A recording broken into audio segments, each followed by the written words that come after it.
1 Samuel, capítulo 1. Esse é um texto muito conhecido.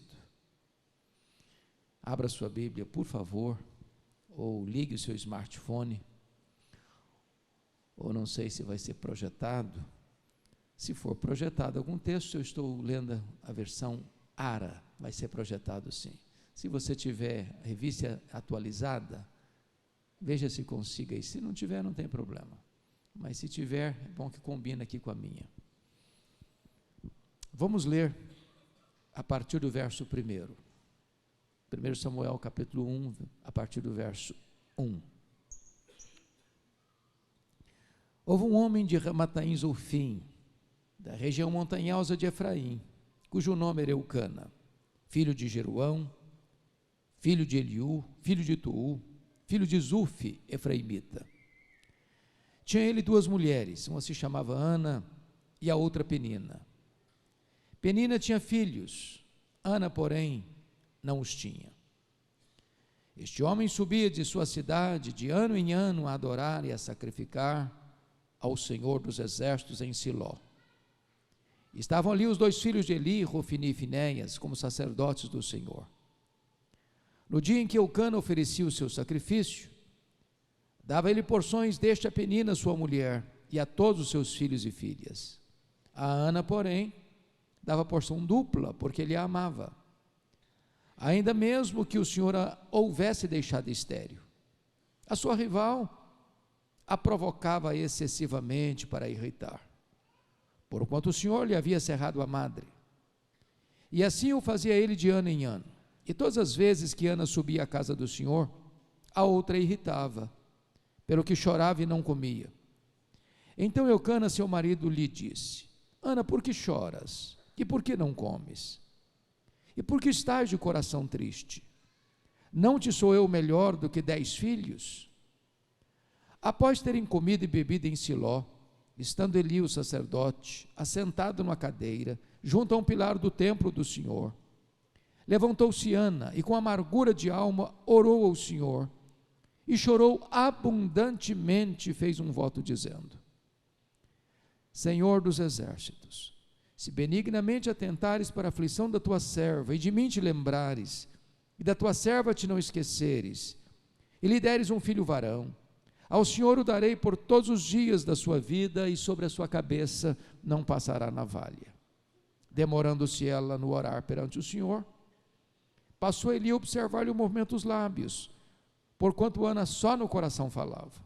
Seus lábios se moviam, porém não se lhe ouvia voz nenhuma. Por isso ele a teve por embriagada e lhe disse: Até quando estarás tu embriagada? Aparta de ti esse vinho. Porém Ana respondeu: Não, Senhor meu, eu sou mulher atribulada de espírito.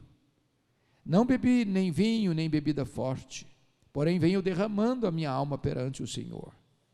Não tenhas, pois, a tua serva por filha de Belial, porque pelo excesso da minha ansiedade e da minha aflição é que tenho falado até agora. Então lhe respondeu Eli: Vai-te em paz, e o Deus de Israel te conceda a petição que lhe fizeste.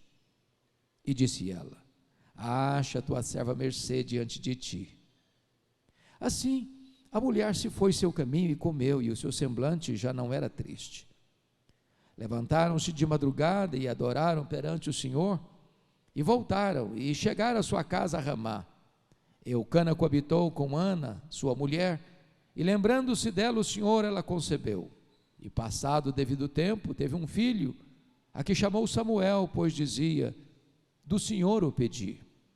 Verso 26. Disse Ana a Eli: Ah, meu Senhor, tão certo como vives, eu sou aquela mulher que aqui esteve contigo orando ao Senhor.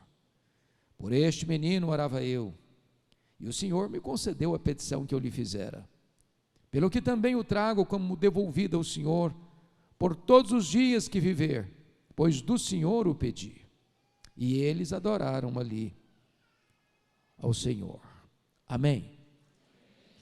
Eu quero compartilhar com vocês o seguinte tema nesta noite: não desista de seus sonhos. Não desista de seus sonhos. Era o ano de 1952, na Nova Zelândia, quando um grande esportista daquele país, Edmund Hillary, nutriu no seu coração um sonho inédito, um sonho audacioso, o sonho de escalar a montanha mais alta do planeta, o sonho de chegar no topo do Pico Everest com mais de 8.800 metros de altitude. Edmund Hillary preparou-se para aquela grande empreitada da sua vida, mas quando ele partiu para realizar o seu sonho, ele fracassou, não conseguiu chegar. Meses depois, ele foi convidado para dar uma palestra em Londres, na Inglaterra, e quando ele chega no auditório, propositadamente as pessoas colocaram uma grande gravura do Monte Everest na parede. E ele entrou, olhou para a gravura, abaixou a cabeça, cabisbaixo dirigiu-se à plataforma. Quando passaram-lhe a palavra, por um momento ele esqueceu o auditório, voltou-se para a gravura e disse: Monte Everest, da primeira vez tu me derrotaste, tu não podes crescer mais, mas eu ainda estou crescendo, da próxima vez eu te vencerei. 6 meses depois, Edmund Hillary era o primeiro homem na história da humanidade a chegar no topo do Pico Everest, deixando-nos um legado. Não desista de seus sonhos. Eu sei que você tem sonhos, todos nós os temos. Quem não sonha não vive. Quem desistiu de sonhar, desistiu de viver. Mas é provável que neste seleto auditório haja alguém que tenha perdido os seus sonhos mais bonitos pelas estradas da vida. Quem sabe haja alguém aqui hoje que já viu os seus sonhos mais belos se transformando em pesadelos. Quem sabe até mesmo haja alguém aqui que já desistiu de seus sonhos, que já enterrou os seus sonhos, que já colocou os seus sonhos num túmulo e uma lápide: aqui jaz os meus sonhos. Eu quero encorajar você nesta noite a trazer esses sonhos humanamente impossíveis e colocá-los de novo na presença de Deus. O nosso Deus é o Deus das maravilhas, é o Deus dos impossíveis, e agindo Ele, ninguém o impedirá. Esse texto relata a história de uma mulher que tinha um sonho bonito, sonho legítimo, sonho de ser mãe. Mas o sonho desta mulher está sendo adiado. Ela é estéril, o ventre dela é um deserto, ela não consegue conceber. E eu fico imaginando que se Ana fosse nossa contemporânea, ela enfrentaria algumas abordagens. Eu acho que a primeira abordagem que ela enfrentaria seria essa: Ana, você é uma mulher tão crente, você ora tanto, você vai tanto à igreja, você está doente, você precisa investigar melhor e mais cuidadosamente a sua árvore genealógica, porque é provável que haja alguma maldição hereditária incrustada aí na sua família. Enquanto essa maldição não for quebrada, você não vai ser curada. Só que o problema de Ana não era a maldição hereditária. Se Ana vivesse hoje, talvez alguém como os amigos de Jó chegariam para ela para dizer o seguinte: Ana, ninguém sofre sem causa. Para você estar estéril, você deve ter feito alguma coisa errada. Enquanto você não confessar esse pecado, você não vai ser curada. Só que o problema de Ana não era pecado escondido. Se Ana vivesse hoje, talvez alguém mais ousado diria para ela assim: Ana, deve ter algum demônio da esterilidade escondido aí na sua vida, você tem que ir num culto de libertação. Só que o problema de Ana não era demônio. Dê uma olhadinha comigo no versículo 5. Está escrito aí que o próprio Deus a deixou estéril. Leia no verso 6 agora. O próprio Deus cerrou a sua madre, de tal maneira que a doença de Ana não tem a ver com maldição, não tem a ver com pecado escondido, não tem a ver com demônio.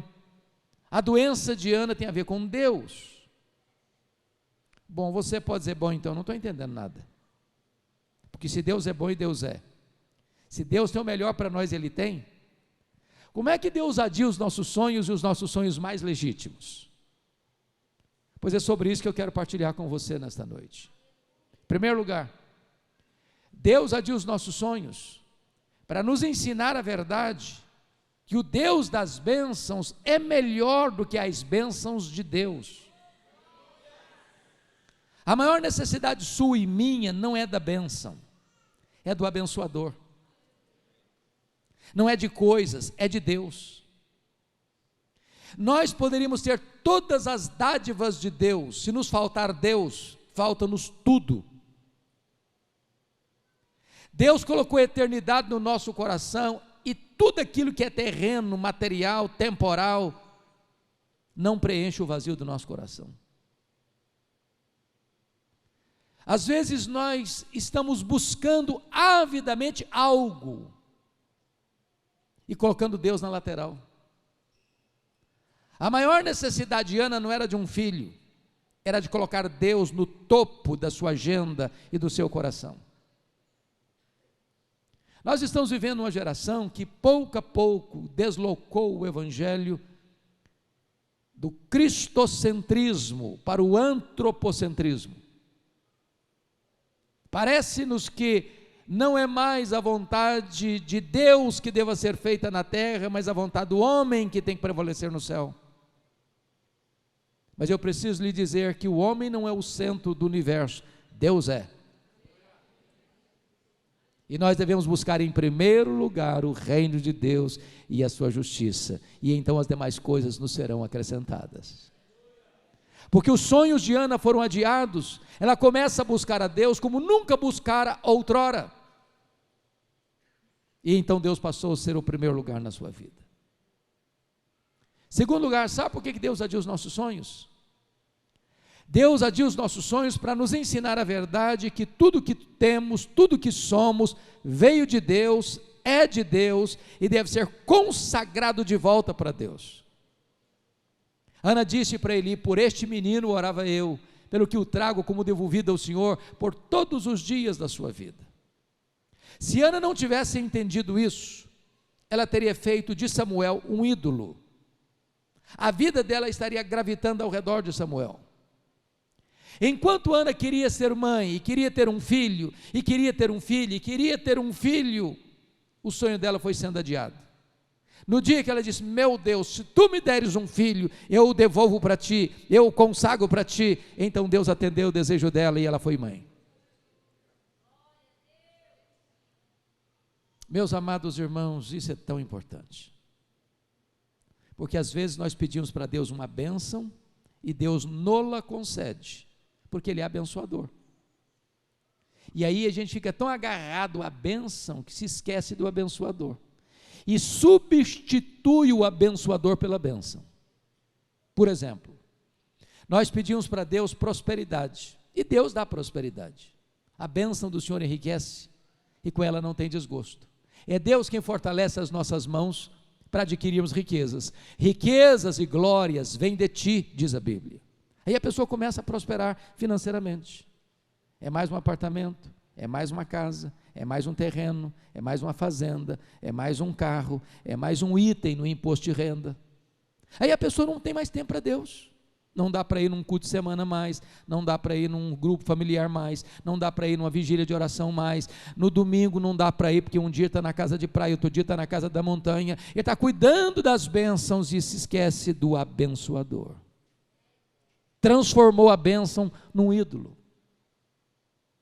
É muito importante você entender que a vida que você tem é de Deus, o carro que você anda é de Deus, a casa que você mora é de Deus, a saúde que você tem é de Deus, a inteligência que você tem é de Deus, o dinheiro que você ganha é de Deus, a família que você tem é de Deus. Então consagre para Deus o melhor daquilo que Deus lhe tem dado.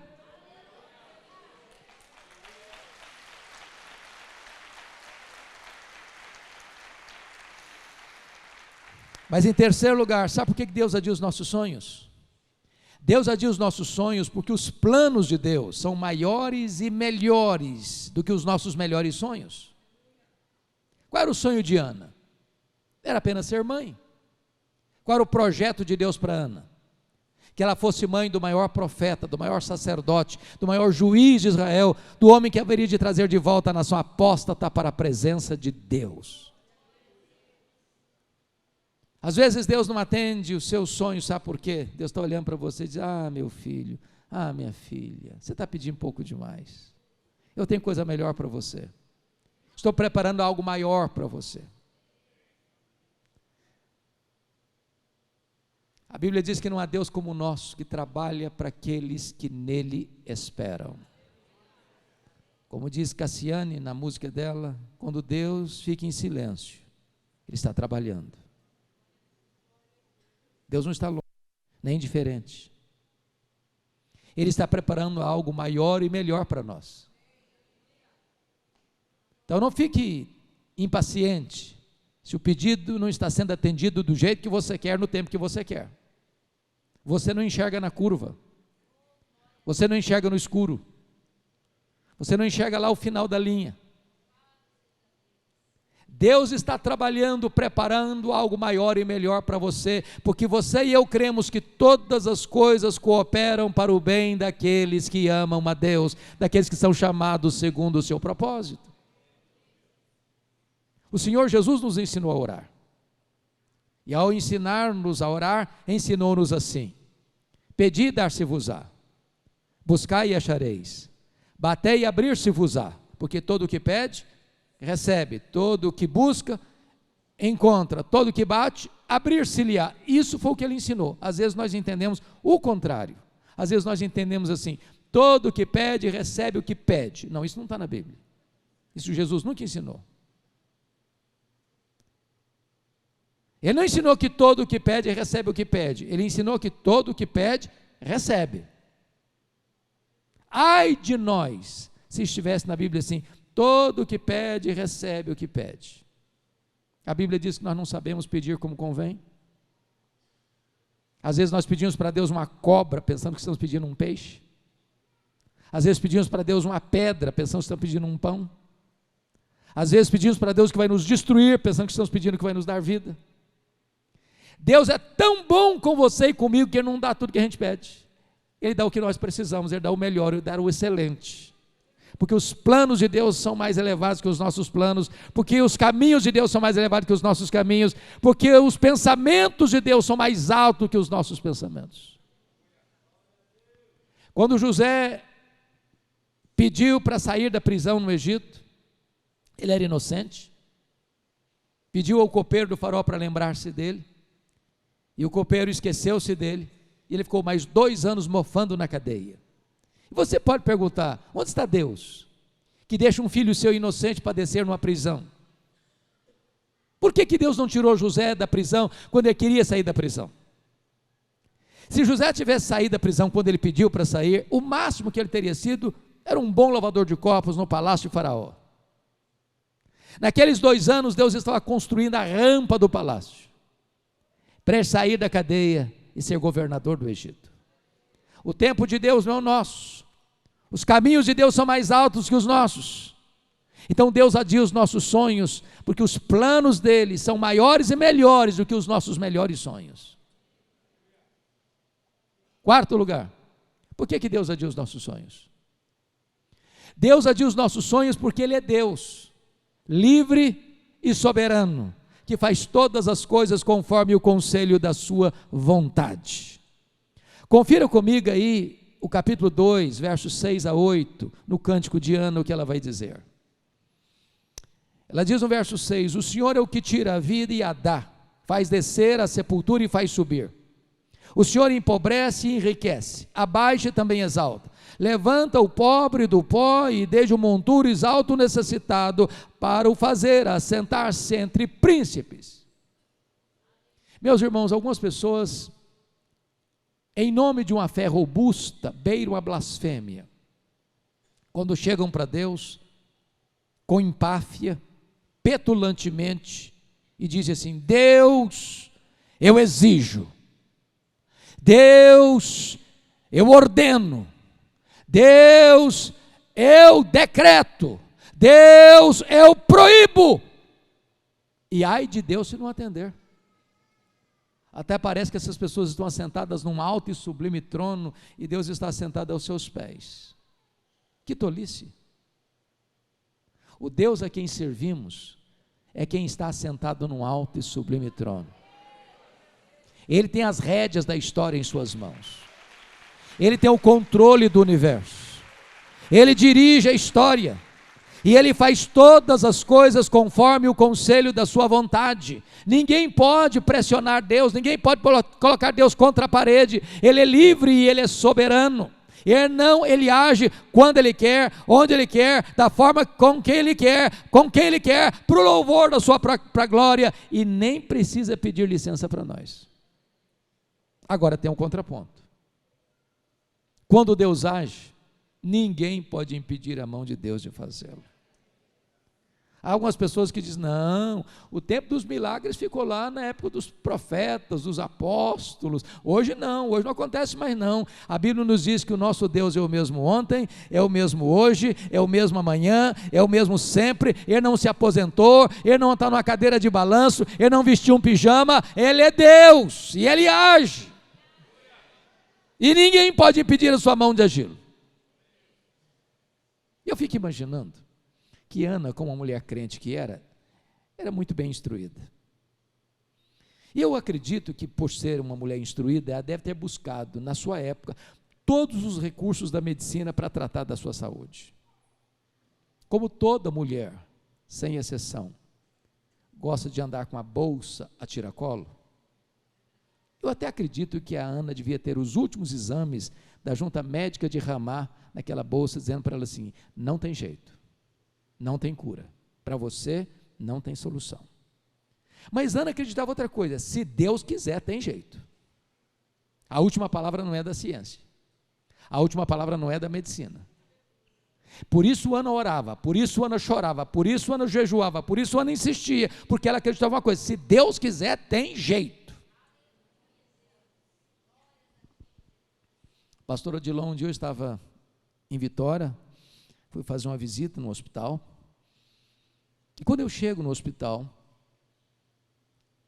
eu vejo 3 pessoas da minha cidade do interior, e dentre elas uma moça de 17 anos, com um câncer no estado avançado, que não tinha mais como prosseguir o tratamento na cidade interiorana, porque não tinha CTI, e o médico disse, você precisa de um CTI agora, não tem mais jeito, aqui esgotamos todos os recursos.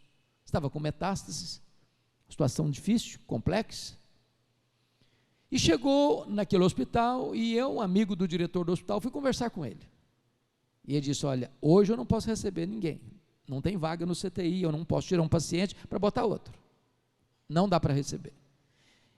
E eu fiquei muito frustrado, voltei para a porta do hospital e disse, olha filha, aqui não tem jeito para você, mas eu fiz algo aquele dia que eu não tenho o hábito de fazer, mas naquele dia eu fiz. Eu disse para a moça assim, olha filha, aqui não tem jeito, mas nós podemos fazer uma coisa, podemos pedir àquele que tem jeito até para curar você. E ali na porta do hospital, eu impus as mãos sobre ela e pedi para Deus curá-la. Quando eu terminei de orar, chega um rapaz e disse, eu conheço essa moça, e ela tem um primo que é médico numa outra cidade do estado, e lá tem CTI. Pegamos o telefone, ligamos, 180 quilômetros. Ele atendeu, disse, tem CTI, pode trazê-la para cá. Ela chegou lá, com os seus exames, mostrou tudo, situação grave. Ele colocou-a numa maca, começou a palpar o seu ventre, achou um pouco estranho, submeteu-a aos mais rigorosos exames, não constatou nada mais no seu organismo. Ela voltou dali para casa curada naquele dia. Se Deus quiser, tem jeito. Eu não estou lhe dizendo que todas as pessoas pelas quais eu vou orar e você vai orar, Deus vai curar, eu não estou dizendo isso. O que eu estou lhe dizendo é que se Deus quiser, tem jeito. A última palavra é de Deus. Ele age, Ele faz, E não precisa pedir licença nem para você, nem para mim para agir. Ele é Deus. Ele é quem dá vida, Ele é quem tira a vida, Ele é quem levanta, Ele é quem abaixa, Ele é quem enriquece, Ele é quem empobrece, Ele é quem pega o pobre do monturo e o faz assentar-se entre príncipes. Mas, amados, me permita agora passar para um outro lado desta mensagem. Se você tem sonhos, muito cuidado, porque existem assassinos de sonhos soltos por aí. E Ana tem que lidar com 3 assassinos de sonhos.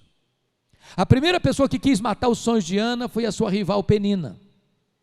Diz a Bíblia que Penina, sua rival, a provocava, a irritava, sobretudo quando Ana subia para a casa de Deus, a Penina irritava de tal maneira que a Ana perdia o apetite, começava a chorar, entrava em depressão. Eu não sei o que é que Penina dizia para Ana, mas de uma coisa eu tenho certeza: Penina não era uma mulher de Deus, porque gente de Deus não vive para infernizar a vida dos outros. Gente de Deus é bálsamo. Mas à luz do versículo 6, eu acho que a Penina dizia mais ou menos o seguinte para Ana: Ana, você é uma mulher tão crente, você ora tanto, você vai tanto para a igreja, está aí doente, eu não vou à igreja igual a você, eu não oro igual a você, eu não jejuo igual a você, estou aqui com saúde, cheia de filhos. Se esse negócio de orar funcionasse mesmo, você não estava nessa. Conhece gente assim? Cuidado com essa gente, são assassinos de sonhos. Eles querem plantar na sua mente a ideia de que se você é crente não tem problema na sua vida, se você é crente você não pode ficar doente, se você é crente você não pode ter problema financeiro na vida. Não, Jesus nunca prometeu isso nem para você nem para mim. O que Ele prometeu é que estaria conosco todos os dias até a consumação dos séculos. Não permita que os seus sonhos sejam roubados. A segunda pessoa que quis matar os sonhos de Ana foi o sacerdote Eli. Todo ano a Ana subia para Siló, todo ano. Lá estava Eli, lá estava Rofini, lá estava Finéias. Não consta a Bíblia que nenhuma dessas idas de Ana, nem Eli, nem Rofini, nem Finéias, orasse com ela, falasse com ela, chorasse com ela. A primeira vez que o sacerdote dirigiu a palavra para Ana foi para sacar contra ela um libelo acusatório, chamando-a de bêbada, de filha de Belial, dentro da igreja. Permita, pastor Adilon, eu acho que se a Ana fosse membro da Shalom, eu acho que ela ia sair da igreja. Eu acho que ela ia até fazer um pouco mais. Eu acho que se a Ana fosse membro aqui, ela ia fazer uma campanha para tirar o pastor da igreja. Tem gente que por muito menos faz isso. Mas Ana não era uma mulher hipersensível. Você conhece crente hipersensível? Crente cristal? Crente porcelana? Qualquer coisinha se melindra. Qualquer coisinha, também vou sair da igreja. Ana era uma mulher madura. Disse: não, meu senhor, eu não estou bêbada não. Eu sou uma mulher atribulada de espírito. O que eu estou fazendo aqui é derramando a minha alma perante o meu Senhor. Não permita que os seus sonhos sejam roubados, nem mesmo dentro da igreja. A terceira pessoa que quis matar os sonhos de Ana foi seu marido, o Eucana. Eucana era um maridão. Diz a Bíblia que Eucana amava a Ana. Diz a Bíblia que Eucana dava porções duplas a Ana porque ele amava. Ele era um homem presente, ele era um homem amoroso, ele era um homem provedor. Ele só tinha um problema: cabeça dura demais para acreditar em milagres. O Eucana conhecia a história bíblica, ele sabia que Deus havia curado a Sara, que Deus havia curado a Rebeca, que Deus havia curado a Raquel de esterilidade. E Eucana via sua mulher orando, Eucana via sua mulher chorando, e não consta o texto bíblico que em qualquer desses momentos Eucana dissesse: Ana, eu sei que você quer ser mãe, eu sei que Deus pode, eu sei que Deus já fez, eu sei que Deus pode fazer de novo, então conta comigo, eu vou orar com você, eu estou junto com você nessa luta. Não consta a Bíblia que fez isso, mas no versículo 8, diz que um dia o Eucana chamou a Ana para uma conversa, e eu vou parafrasear a conversa, acho que foi mais ou menos o seguinte: Ana, vem cá, preciso bater um papo com você. Não dá mais, né, Ana? Está demais, virou obsessão esse negócio, você está doente. Não, para com esse negócio. Aliás, você tem os exames da junta médica de Ramá, que não tem jeito. Para que você insiste? É uma causa perdida, mulher. Não tem cura. Se conforme. Para de chorar. Aliás, Ana, você não está nem curtindo o maridão que você tem. Você não sabe que eu sou melhor que 10 filhos para você? Se fosse hoje, eu diria: Ana, pense em mim, liga para mim, chore por mim, não chore por ele, Ana. Cuidado que os assassinos de sonhos podem estar mais perto de você do que você imagina. Não desista de seus sonhos. Mas me permita ir para o último ponto da mensagem. O que você vai fazer quando os seus sonhos estão sendo adiados? Ana nos ensina 3 coisas. Primeiro, se os seus sonhos estão sendo adiados, você precisa continuar crendo, orando, jejuando, insistindo. Não pare, não desista, avance, persevere, prossiga, ore um pouco mais, jejue um pouco mais, chore um pouco mais, busque um pouco mais. Tem muitas vitórias que nós não as colhemos porque desistimos cedo demais. Há muitos casamentos que terminaram por falta de um pouquinho mais de paciência, um pouquinho mais de perdão.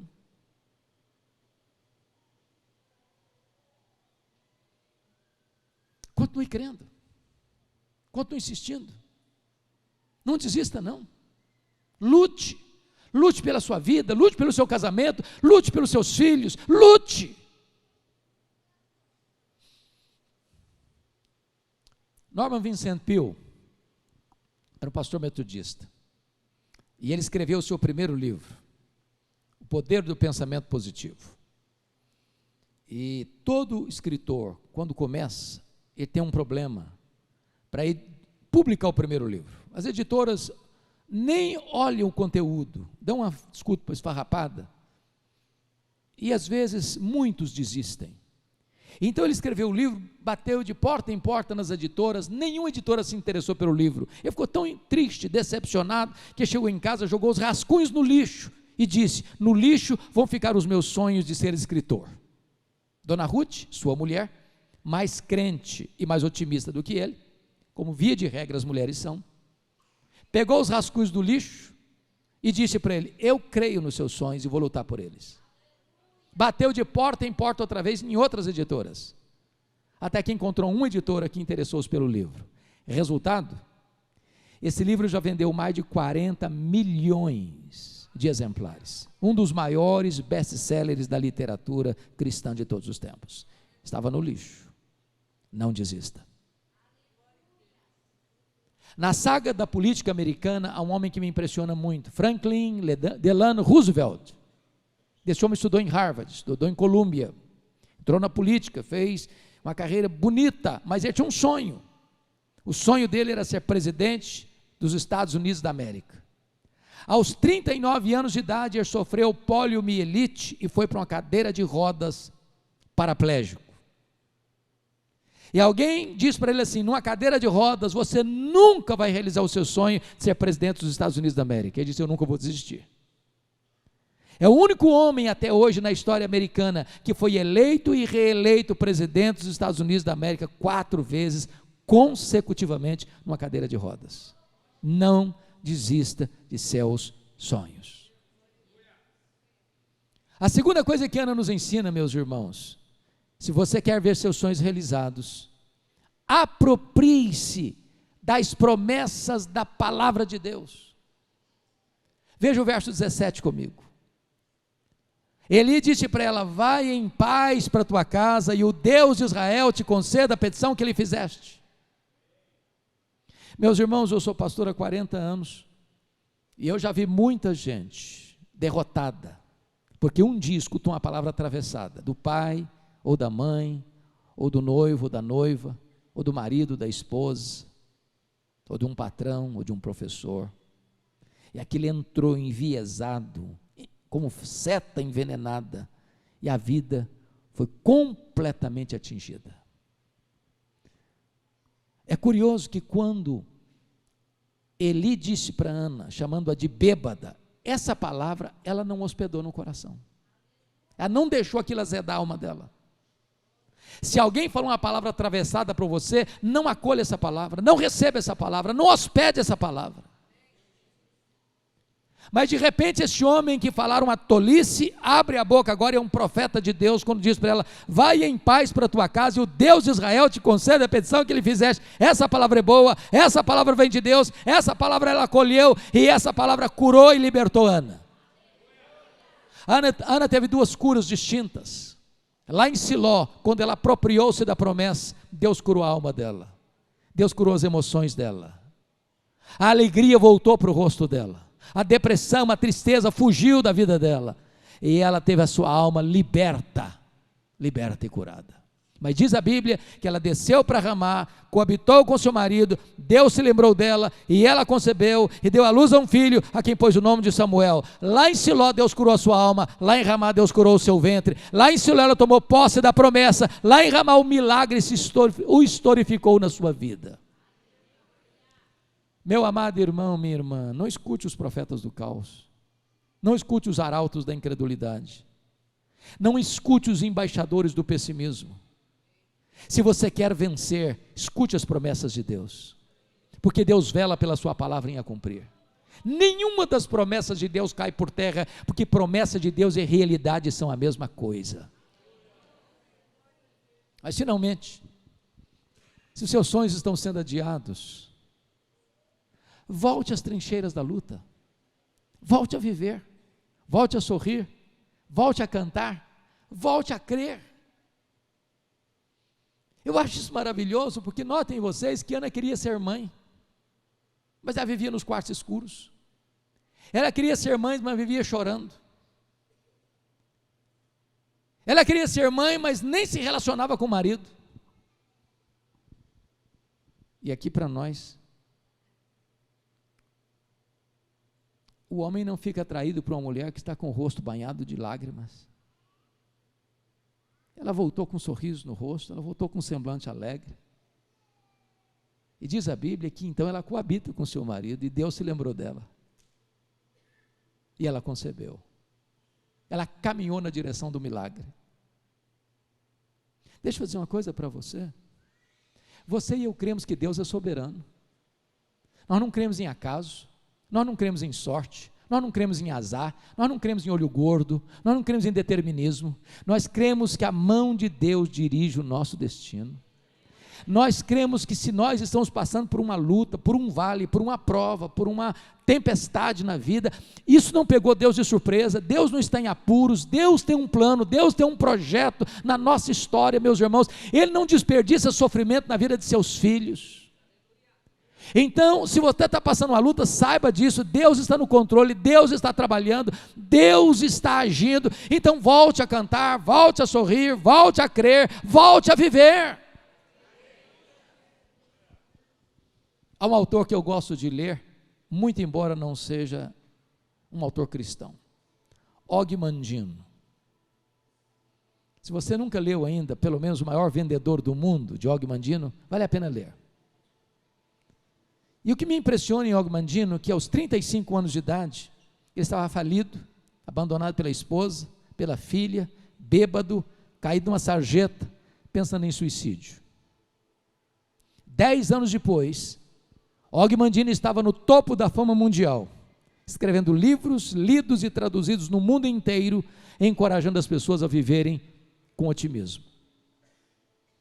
E eu fico pensando que se um homem, que nem cristão é, consegue viver com otimismo, e você, e eu, que podemos afirmar, este é o dia que o Senhor fez, alegremo-nos e regozijemo-nos nele. Irmãos, crente tem que ser animado.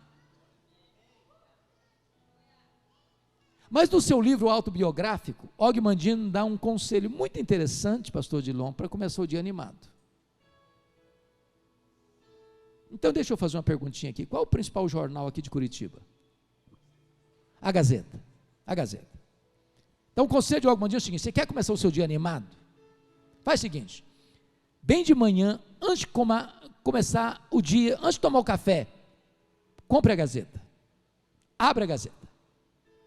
Só um detalhe, não comece a ler a página política, você vai ficar depressivo. Também é melhor você não começar a leitura pela página econômica, porque a crise econômica é mundial, você vai ficar também meio desanimado. Bom, você não vai querer começar o seu dia também começando a leitura pelas páginas policiais, você vai ficar com medo de sair de casa. Bom, também você não vai querer começar o seu dia lendo as páginas esportivas, porque de repente você é torcedor do Curitiba, o seu time não está lá, essa Brastemp toda, e você vai ficar meio depressivo. Você quer começar o seu dia animado? Comece a leitura pela página do obituário. A lista das pessoas que morreram. Só um detalhe, você tem que ler tudo. Nomes grandes, nomes pequenos, lê tudo. Lê tudo, lê tudo. Quando você terminar essa leitura, você vai descobrir algo fantástico. Você vai descobrir que o seu nome não está nessa lista.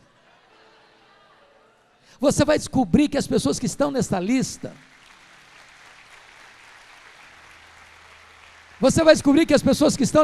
dariam tudo para estar no seu lugar, mas elas estão mortas. Você vai descobrir que você está vivo. E se você está vivo, um milagre de Deus pode acontecer na sua vida hoje. Não desista de seus sonhos. Esta mensagem tem um sabor especial para mim, porque eu sou fruto de um sonho. Os meus pais moravam numa região muito pobre do interior do estado do Espírito Santo, nos idos de 1958. Não tinha estrada, não tinha carro, não tinha médico. Quando alguém ficava doente, tinha que ser transportado numa padiola, um lençol amarrado num varal, e 2 pessoas transportando por uma trilha, 40 quilômetros, onde ficava o médico. A minha mãe estava grávida do seu último filho, em estado adiantado de gravidez, quando caiu gravemente enferma. Meu pai sabia que ela não suportaria uma viagem de 40 quilômetros numa padiola. Mandou chamar o médico, ele veio, examinou minha mãe e disse: essa mulher não vai sobreviver. Ela está muito fraca, ela está muito doente, e a criança que está no ventre dela está em agonia de morte. A única chance de salvar a mãe é sacrificar a criança. Os dois não podem salvar-se. Naquele dilema, minha mãe tomou uma outra decisão. Ela disse: eu não desisto desse filho. Eu estou pronto a morrer com ele, estou pronto a morrer por ele, mas eu não abro mão da vida dele. E naquele momento ela fez um voto para Deus e disse: meu Deus, se tu poupares a minha vida, se tu poupares o meu filho, eu consagro este filho para ser um pastor, um pregador da tua palavra. Deus ouviu a oração da minha mãe e eu nasci. Nasci na roça. Fui calçar meu primeiro par de sapatos com 8 anos de idade, com as mãos calejadas. Onde eu morava não tinha escola, a não ser escola primária. Eu entrei na escola com 8 anos de idade. Com 12 anos eu terminei. Nunca ninguém tinha saído dali para fazer além de 4ª série primária. Desde que me entendo por gente, eu gosto muito de ler. Na minha casa não tinha livros. Tinha apenas um dicionário velho, sujo, e com 10 anos eu comecei a decorar aquele dicionário. Quando eu terminei a escola com 12 anos, a minha professora, que havia me alfabetizado, estava se mudando para Vitória, e sabendo do meu sonho de estudar, me perguntou: você tem coragem de vir comigo? Eu disse para ela: se os meus pais deixarem, eu vou. Eu nunca tinha dormido uma noite fora de casa. Com 12 anos, eu nunca tinha visto uma lâmpada elétrica. Lá em casa só tinha lamparina, querosene. Com 12 anos, eu nunca tinha visto um aparelho de televisão. Com 12 anos, eu nunca tinha entrado numa cidade. Com 12 anos, eu subi na carroceria de um caminhão e saí de casa para morar no pior bairro da Grande Vitória, dentro de um mangue, do lado de um prostíbulo, um barraco de tábuas de 4 cômodos com 10 pessoas. A minha querida professora investiu na minha vida. Mas foram tempos dificílimos. Muitas vezes eu namorei um pão de sal na vitrine de um botequim, e chorando de fome, não tinha dinheiro para comprar um pão de sal para comer. Muitas vezes eu dormia chorando, procurando farinha para comer, o açúcar para comer, e não tinha. E eu chorava até dormir. Mas eu tinha um sonho. Eu queria lutar por eles. Pasmem vocês, o meu sonho desde criança era ser político e advogado. Naquela época os comícios eram decididos na rua, no palanque. E enquanto o último orador não descia do palanque, eu não ia embora. No dia que eu fiz 18 anos, no mesmo dia, eu tirei meu título, me filiei num partido. Eu lutava pelos meus sonhos. Até o dia que eu estava conversando com um irmão muito amado, um homem de Deus, e dizia para ele assim: no dia que eu realizar os meus sonhos, e me tornar um advogado de projeção e um político reconhecido, eu vou para um seminário, no final da vida, para preparar-me, para servir a Deus nos últimos dias da minha vida. E esse homem botou o dedo no meu nariz e disse: você quer dar o resto e a sobra para Deus. Deus quer você agora, com a sua juventude, com a sua inteligência. E aquela palavra entrou no meu coração como uma flecha. Eu saí dali 1000% convencido de que Deus estava me chamando ali para o ministério. Quando eu comuniquei a minha mãe: mamãe, Deus me chamou para o ministério, ela disse: calma filho, eu já estava orando por isso antes de você nascer. A minha mãe era uma mulher analfabeta, nunca teve o privilégio de sentar num banco de escola. Um dia, chorando, ela saiu para o quintal e disse: meu Deus, eu amo a tua palavra, mas eu não sei ler, me ajude a aprender a ler. Ela tropeçou numa cartilha, pegou aquela cartilha, disse: meu Deus, me ensine a entender isso aqui. E ela aprendeu a ler naquela cartilha e lia fluentemente a sua Bíblia. Antes da minha mãe partir para o Senhor, porque ela nunca me contou esse sonho, esse projeto dela. Ela entendia, sábia que era, embora analfabeta, que se ela me contasse, eu seria sugestionado. Ela queria que Deus trabalhasse na minha vida. Mas antes dela partir para o Senhor, ela me chamou na sua casa e me contou essa história em detalhes. E me disse mais: disse, meu filho, nesses anos todos, eu nunca deixei de me levantar de madrugada, dobrar os meus joelhos e pedir que Deus levantasse você, que Deus capacitasse você, que Deus usasse você. E eu abracei minha mãe, chorei muito com ela, disse: mamãe, a senhora está me ensinando a lição mais importante da minha vida. Um filho nunca é pobre quando tem uma mãe que ora por ele. A senhora está me ensinando que o mais importante não são os meus sonhos, são os planos de Deus. Então, na contramão do meu tema, se preciso for, desista dos seus sonhos, mas nunca abra mão do plano de Deus para a sua vida. Eu quero orar com vocês. E eu quero orar por algumas razões. Se possível, eu queria que você fechasse os seus olhos por um momento.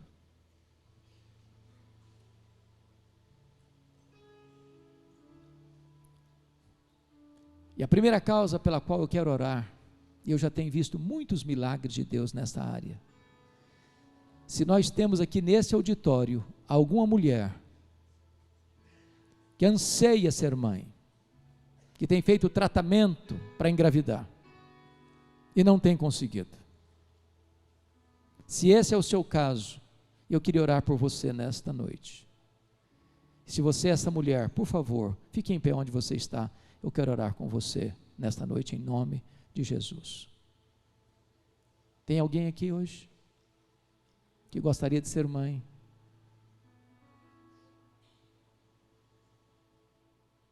Ok. Mais alguém? Mais alguém? Ok. Pode permanecer de pé, meu irmão. Deus, tu conheces a tua serva. E tu és o mesmo Deus de Ana. O que tu fizeste, tu podes fazer de novo.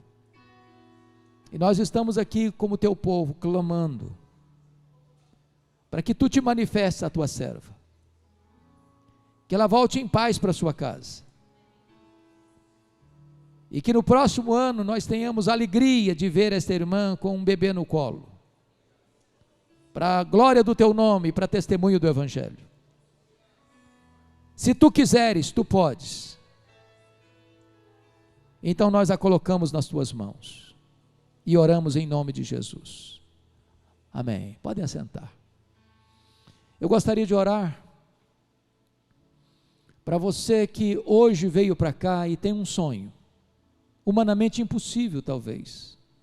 É a conversão do marido, da esposa, do pai ou da mãe, ou de um filho, de uma filha, ou um problema de saúde humanamente impossível, humanamente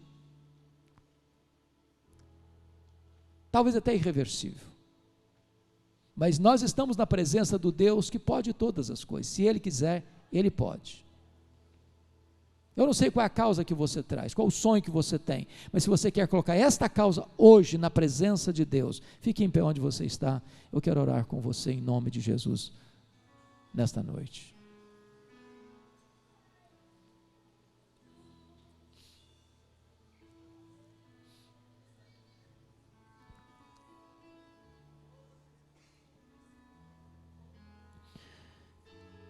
Querido Deus, Deus de toda graça, Deus de todo o poder, aqui está a tua igreja, aqui está o teu povo. Tu és o Deus que vê, tu és o Deus que ouve, tu és o Deus que desce e age. E nós oramos agora, Deus, para que as correntes quebrem, que o impossível aconteça, que as causas perdidas sejam vitoriosas, que aqueles que ainda permanecem nas trevas vejam a tua luz, que aqueles que ainda mantêm-se endurecidos sejam quebrantados, para que haja salvação nesta noite, para que haja cura nesta noite, para que haja libertação nesta noite, para que a tua glória encha esta casa nesta noite, e que o braço estendido do teu poder haja nesta noite, eficazmente. Que os sonhos sejam realizados, Senhor, para a glória do teu nome. Que ao voltarmos para casa hoje, voltemos como Ana, com um semblante novo, com o brilho da tua glória na tua face e com a promessa da vitória nas mãos. Nós colocamos a vida do teu povo nas tuas mãos, no teu altar, e oramos em nome de Jesus e para a glória de Jesus. Aleluia. Amém.